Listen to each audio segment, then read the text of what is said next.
却又惊雷起。常言落日山河浊，你在缥缈云里花里，你在缥缈云里花里。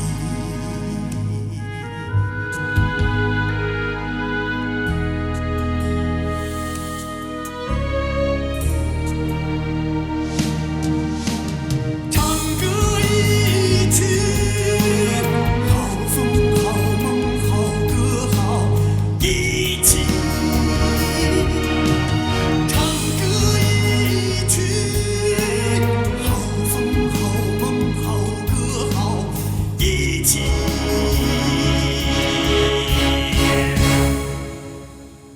唱歌一曲。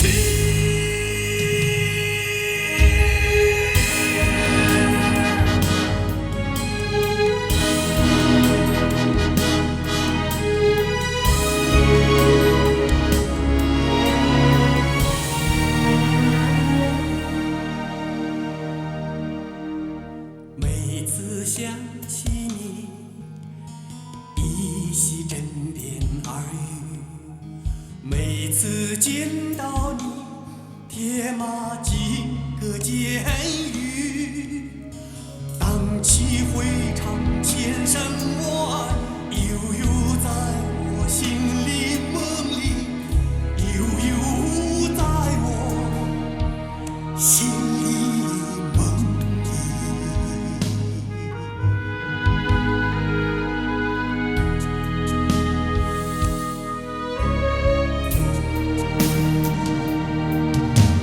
唱歌一曲，好风好梦好歌好一起。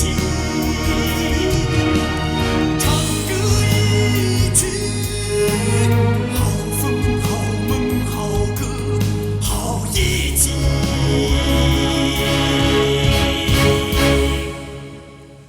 唱歌一曲。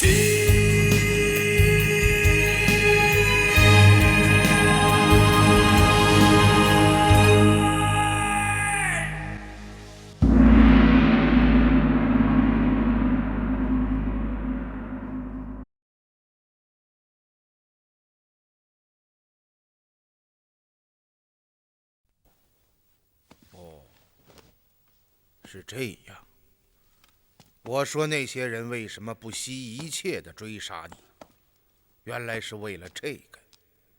后来末将趁城中大乱，便逃了出去，隐姓埋名，躲在东柳林阵中，白日装疯卖傻，替老板磨豆腐，到了晚上便钻进他家的地窖中安身。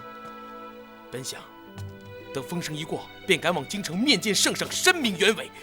可是没有想到，没过几天，就发生了官军屠镇的事情。末将当时非常惊慌，迫不得已躲进地洞之中。等我出来的时候，全镇的人都被杀死了。末将心里实在是愧疚万分。你正要逃走，却恰恰听到了我的声音。不错，当时末将以为大帅与那些官军是一路的，尤其是那个贾迪春已经发现末将是在装死。末将心想，再装也没有用了，不如拼命算了，所以才横下一条心冲了出来。明白了，完全的明白了。哦，对了，赵将军，还有一件事情要问你。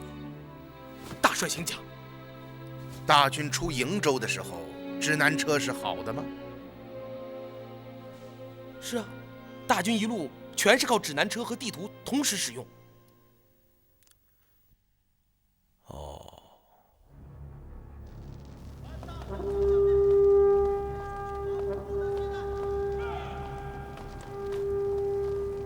契丹大军怎么还没来？按时间算起来，应该还有一会儿。嘘，你看，来了。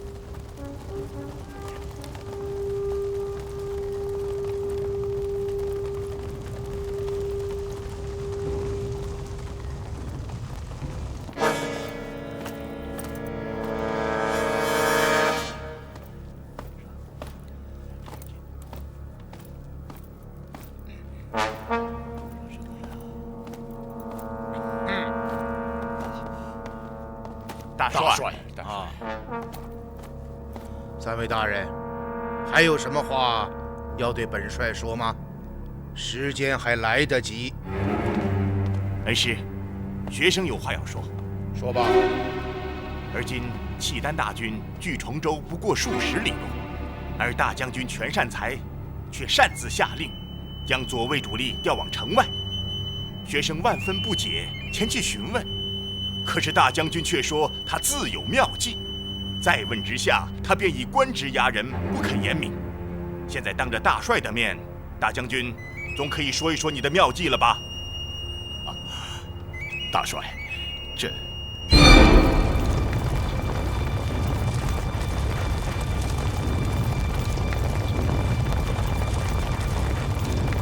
打开铁闸，快！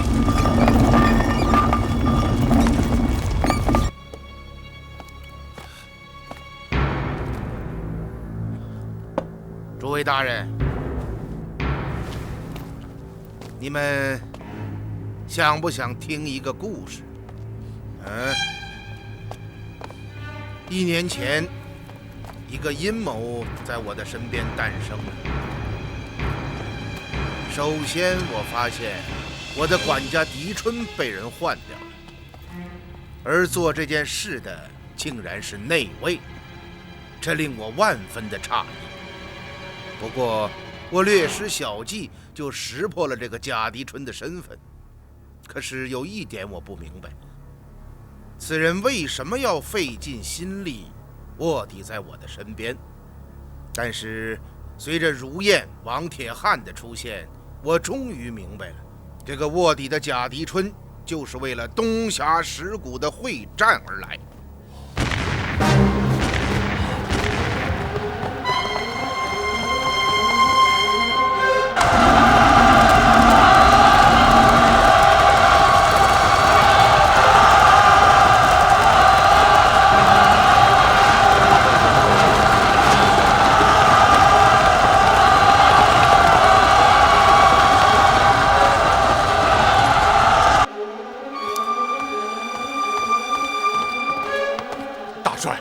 是契丹主力攻城了。大帅，末将还是到南门看看吧。哎，不必了。大将军，你似乎有些心神不宁啊。大帅，是契丹大军打进来了。不是打进来的，而是放进来的。什么？放进来的？是啊，是被我们当中的内奸打开了铁闸放进来的。是谁？你说呢？大将军。大帅，末将。是他是他。恩师，你不会弄错了吧？邱静啊，在这出戏里，你隐藏的最深，几乎所有的人都在为你服务，不是吗？大帅，您在说些什么呀？起初我确实非常相信你的话，认为王孝杰就是内奸，因为你的一番话合情合理，几乎没有丝毫的破绽。于是第二天，我就赶奔了你所说的王孝杰隐藏大军物资的那个平山西澳，恰恰是在那里，我发现了你的第一个破绽。大帅，这……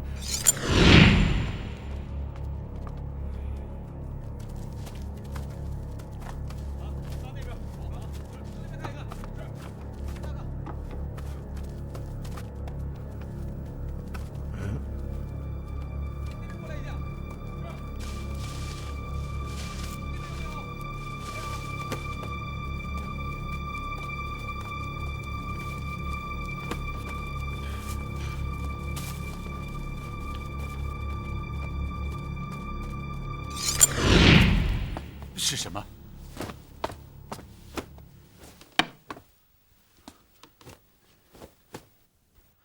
我在那里发现了这个，看看这血统里面写着几个字：崇州捕。这就说明那些看守大军物资的人根本不是王孝杰麾下的右卫卫军人，而是你手下的崇州捕快。紧接着，我又发现了你第二个破绽。还记得你当时的叙述吗？你说你手下的探马躲在山坳之中观察，看到了那个白衣女子率领的紫衣人在转运大军物资。我说的不错吧？不错。可是那个山坳之中根本就没有藏身之所，四周是一片荒草，别说是一个探马，就是一只兔子也藏不住。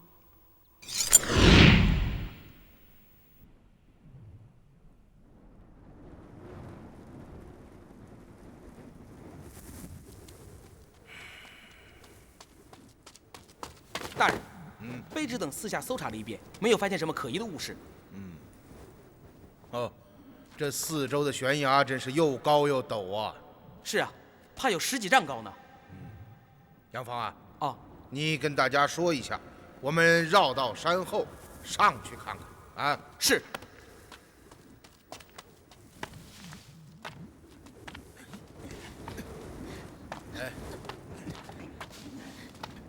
你慢点。哎，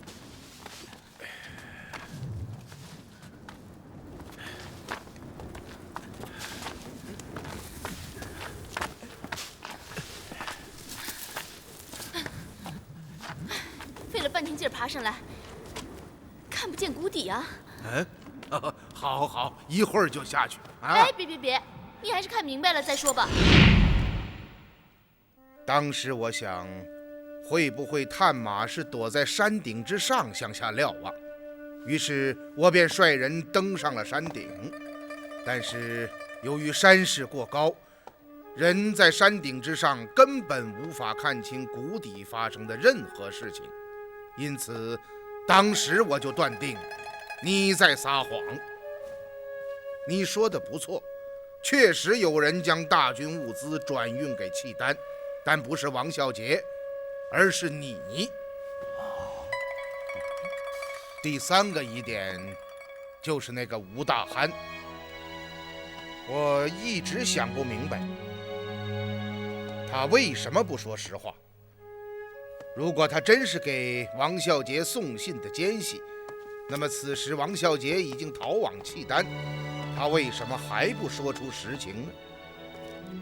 经过再勘东柳林镇，通过探访突厥十国，我终于明白了这个吴大憨的真实身份，他就是瀛州大都督赵文惠。啊，是他？赵文惠率部从瀛州出发，转进突厥，路经崇州。你以劳师为名，命人暗暗将西铁石放在了指南车上，致使指南车失灵，赵文惠部误入契丹境内。而此时莫绰的手下哈日勒率领着一支鹰师，扮作了契丹军队的模样，在峡谷设伏，这才致使赵文惠部2万大军惨遭伏击，全军覆没。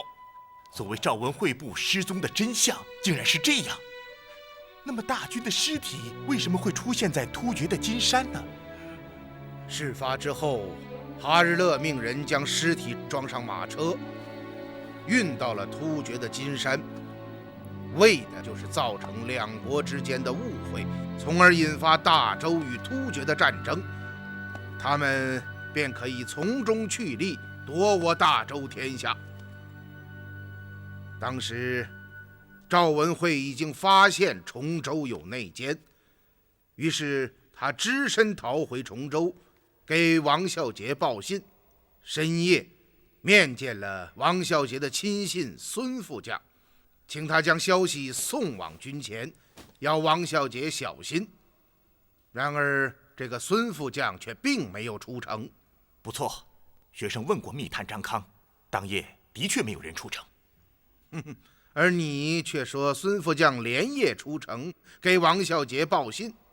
不错，这个孙副将确实是去报了信，但不是给王孝杰，而是给你囚禁。不错。于是，你命人连夜抓捕赵文慧。好，进去。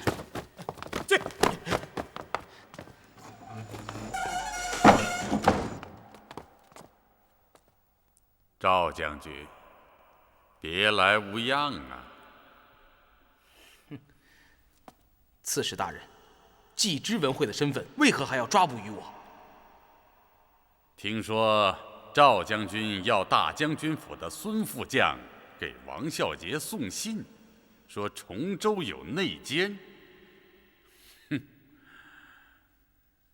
不知道你说的内奸指的是谁呀？你我心知肚明。看来你只有到阴曹地府去申冤了。来啊！在，砍了！是。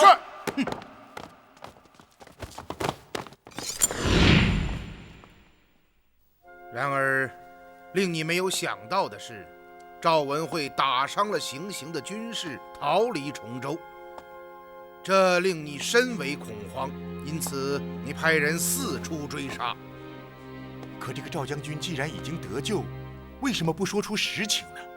这一点很好解释，因为赵文慧看到我给邱静官复原职，又判定王孝杰私通契丹，因此他认为我与邱静是同党，这才致令他心存恐惧，缄口不言。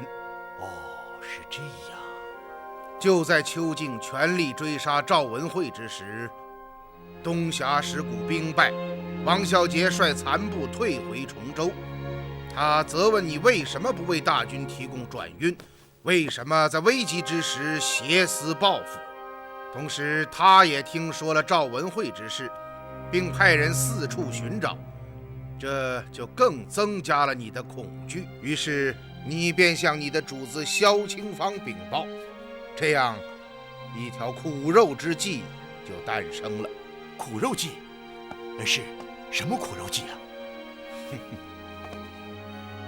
东峡石谷兵败，王孝杰对邱静充满了愤恨，这一点萧清芳非常清楚，想要封住他的嘴是不可能的。果然，王孝杰写了唐报进京告状，这份唐报就是由王铁汉带出的。恩师，当时贺兰义在他们手中，他们为何不像从前那样截住唐报，而后将其换掉，反过来灾害王孝杰呢？因为今天邱静诬陷了王孝杰，明天圣旨就会下达将王孝杰押解进京。一旦王孝杰向皇帝禀明实情，那么邱静就不是官位不保，而是性命堪忧。想到了这一层，他们决定让王孝杰的唐报先落入我的手中，然后再转呈皇帝，这才有了永昌遇险的那一幕。哦，然而铁汉身上的那份唐报也已经不是王孝杰的原件了。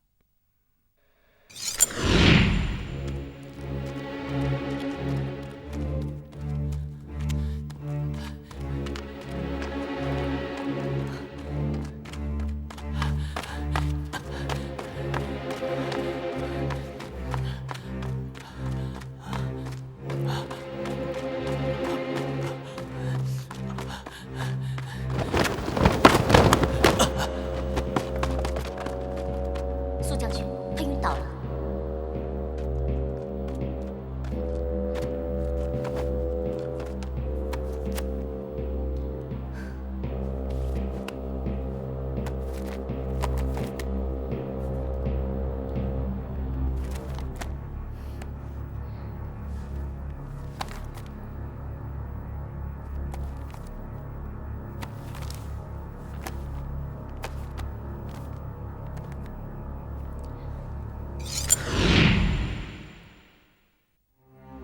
这就是我们看到的那份唐报。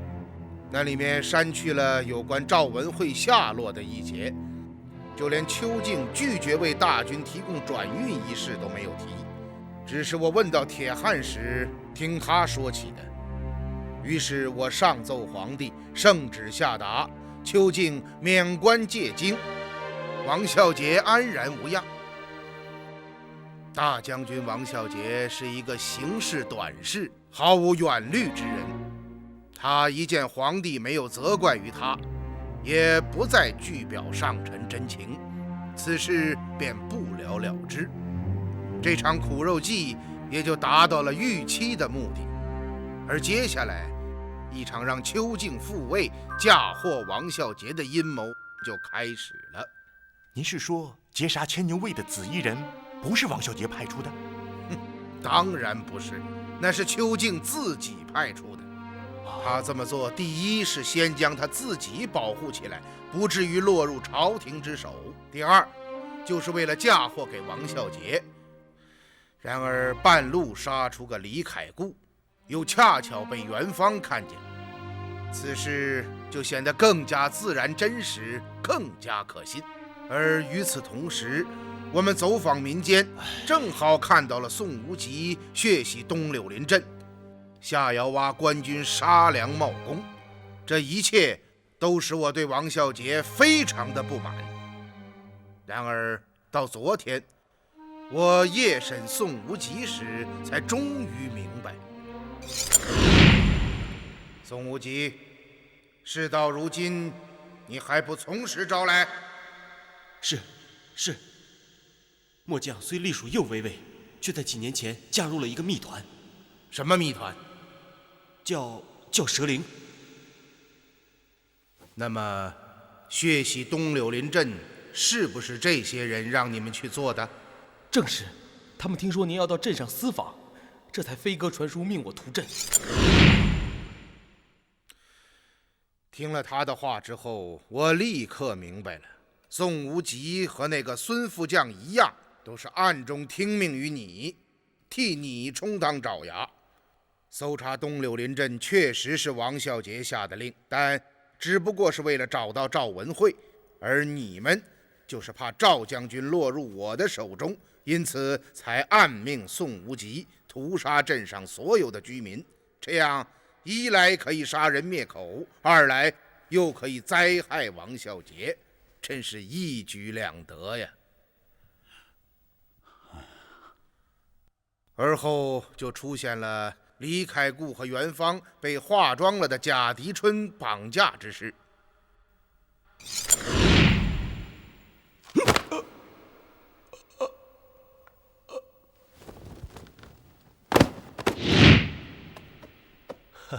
凯固兄，吴影真就在你手上。你不是李凯固，你是谁？其实你们这么做的目的，无非就是引李元芳去救李凯固。李凯固是个直肠汉，必定会带元芳去见他的好友邱静。只要元芳见到了邱静，听完他的一番话，就定然会将他引荐给我。于是邱静就顺理成章、毫无破绽地站在了我的面前。恩师，这个计划真是太精细了，每一步都如同真的一般，难以找到破绽。是啊，与此同时进行的就是逼反大将军王孝杰的行动。王孝杰这个人性格乖张、桀骜不驯，且行事鲁莽、目空一切。他们正是攻其弱点，命卧伏其身旁的将军苏鸿辉一步一步将王孝杰诱到了叛反的边缘。果然，客战之前射伤了李元芳，使王孝杰彻底绝望。于是他想逃出崇州，返回京城，但是他没有想到，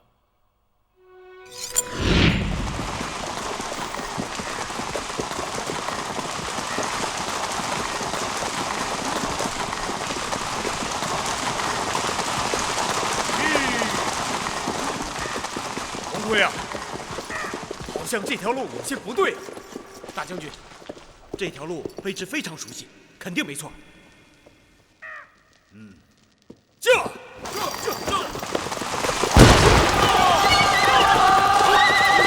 大将军，末将在此等候多时了。你们什么人？放进！大将军，到了这个时候，您还能去哪里呢？不如投降契丹，定能保得荣华富贵。你原来是契丹的奸细！一失足成千古恨呐！王孝杰为契丹所虏，这正是你们想看到的结果。崇州只有你邱敬一家之言，令我无从对峙，无从排查。哼，好一个滴水不漏的苦肉之计！大人，你说的对，算的也很精的，但是已经晚了。契丹大军已经攻进了你的大帅府，识相赶快跪地投降，献出帅印，否则将死无葬身之地。哎，你笑什么？难道我说的不对吗？将军，是你，少杰。小杰，小杰，大帅，小杰鼠斗鸡肠，出尔反尔，管窥一策，恩将仇报，竟以亲为仇，公然反叛，实在是罪该万死。请大帅急行处置，小杰绝不鸣冤。好了，小杰，快起来啊！也愿我事先没有向你言明，阴差阳错才酿成大祸。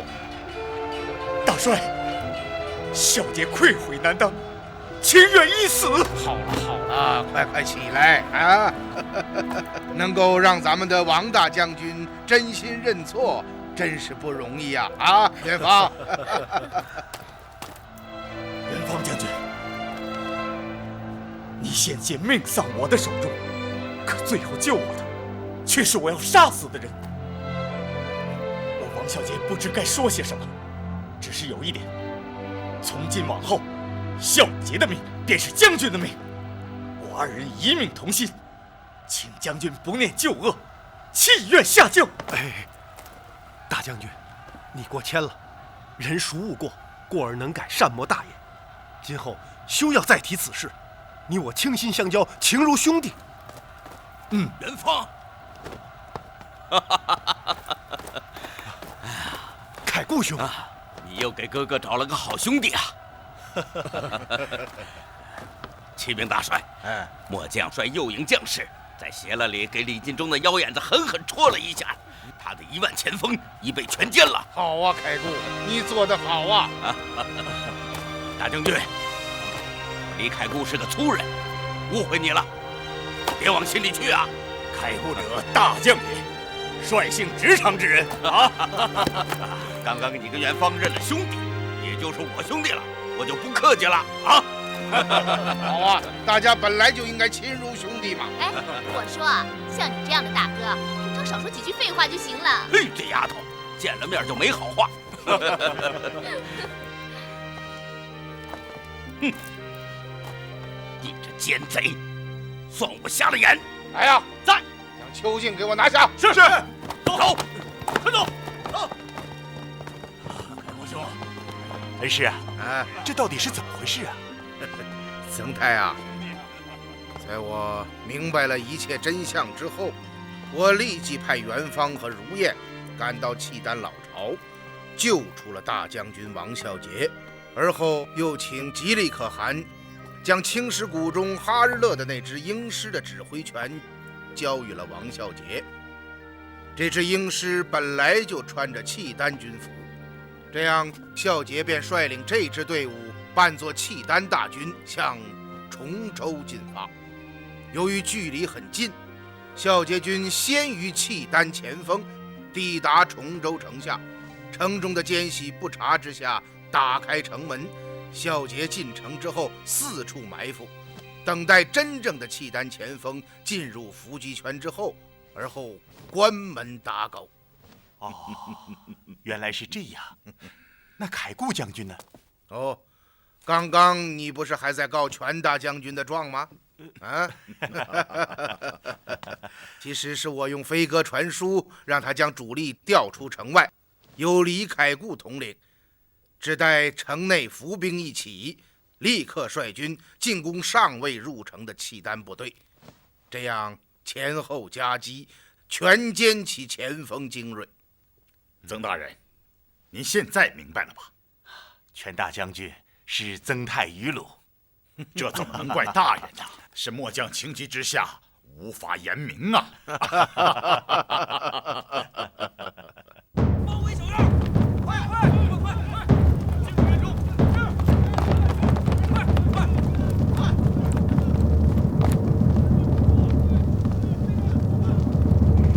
进入院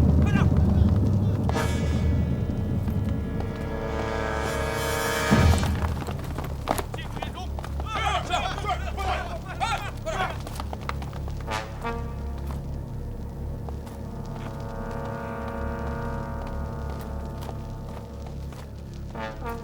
这里是蛇灵设在崇州的分坛，看来大姐他们已经撤走了。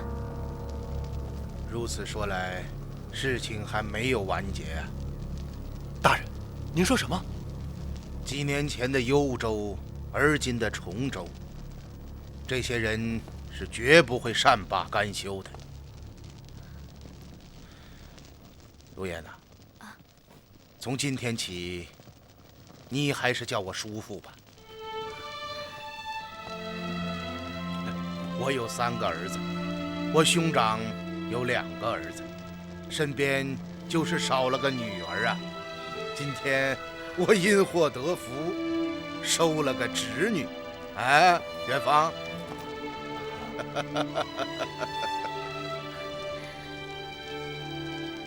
叔父在上，请受小女如愿以拜。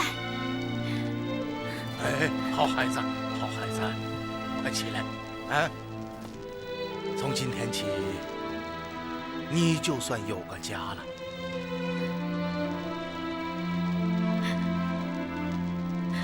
叔父。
陛下，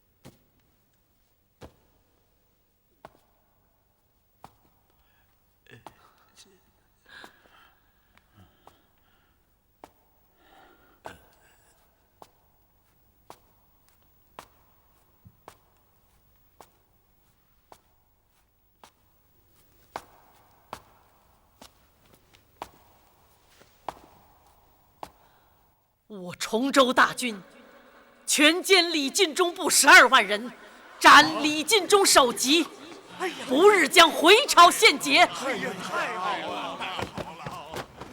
万岁！万岁！万岁！万岁！万岁！万岁！万岁！万岁！万岁！崇州万岁！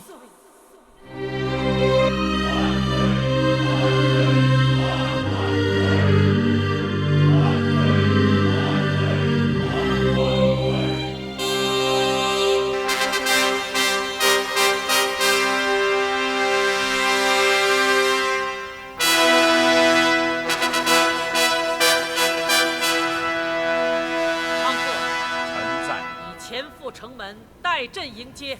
是。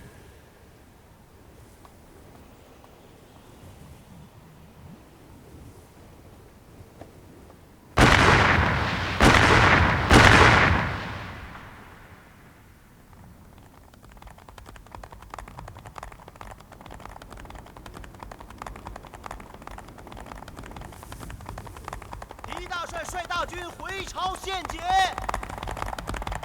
狄大帅率大军回朝献捷！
圣谕恭迎大元帅班师奏凯，得胜还朝。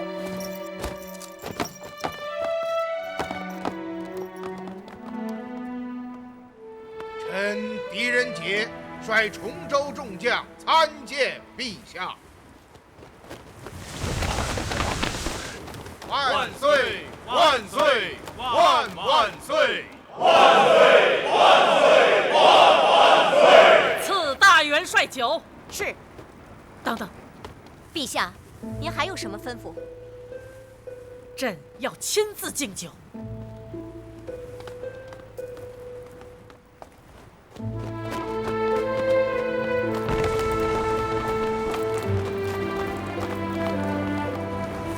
臣河北道行军大元帅兼崇州大都督狄仁杰，率麾下大将右威卫大将军王孝杰、右威卫右营将军李凯度、牵牛卫中郎将李元芳，向吾皇万岁恭献大捷。万岁！万岁！万万岁！大元帅平身。臣万死不敢承陛下降阶之礼，请陛下回銮。请陛下回銮。淮阴平身。谢陛下。谢陛下。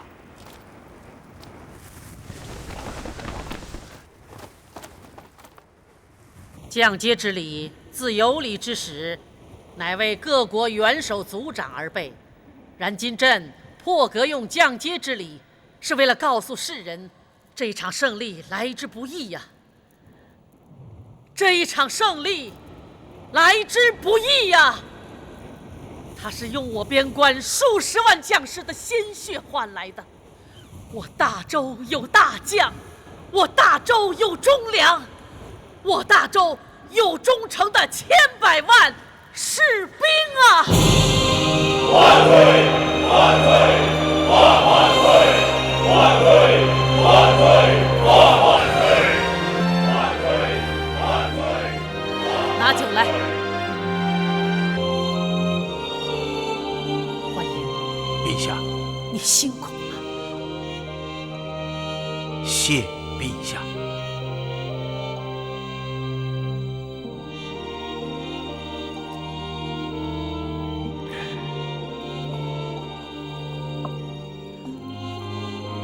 孝杰，你身为大将军，击破正面之敌，绝功甚伟。开固，陛下，你大破契丹主力与孤盟，斩李尽忠首级，功在社稷。谢陛下。元芳，你亲身用命，屡挫奸党，令战役顺然得胜，你结功之首啊！来，赐酒。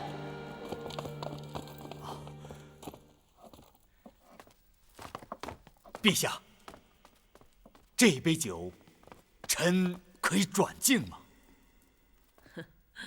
当然可以。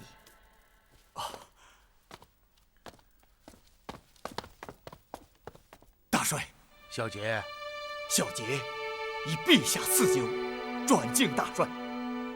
您是帅中之帅。小杰，好吧。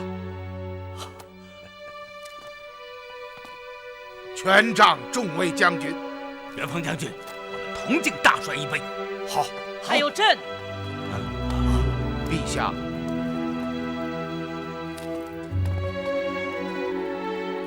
还有朕呐，华英，这杯酒，朕与你与众爱卿共勉之。谢陛下，谢陛下。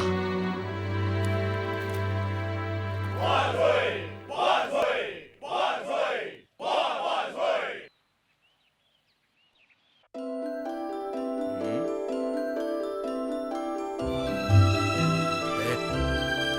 哎，来了，元丰啊，来了啊！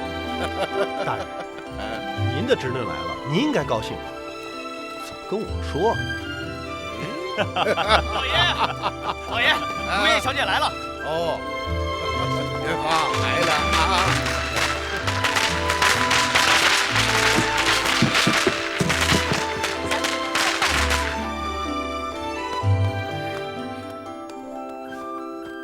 小女如燕拜见叔父大人。好了好了，快起来快起来啊！进府吧进府吧。小姐，里边请。哎，走吧。走吧，小姐。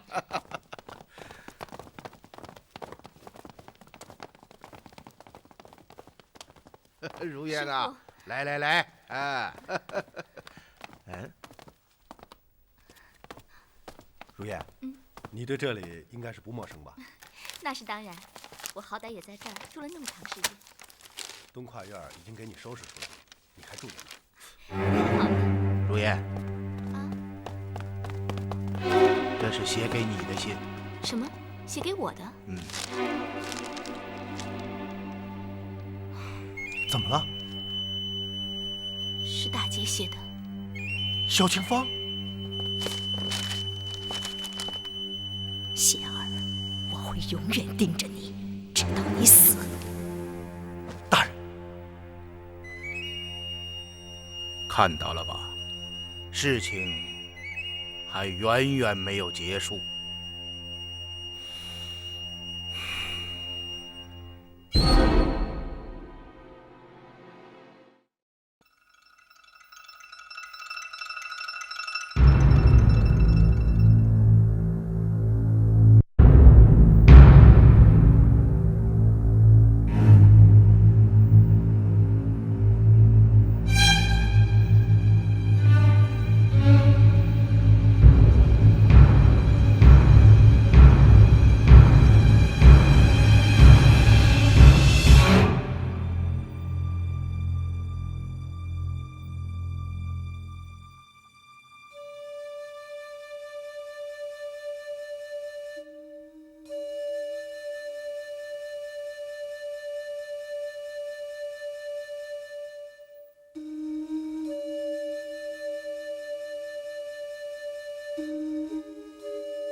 请记得订阅频道，请记得在影片下方帮我们留言、按赞、分享。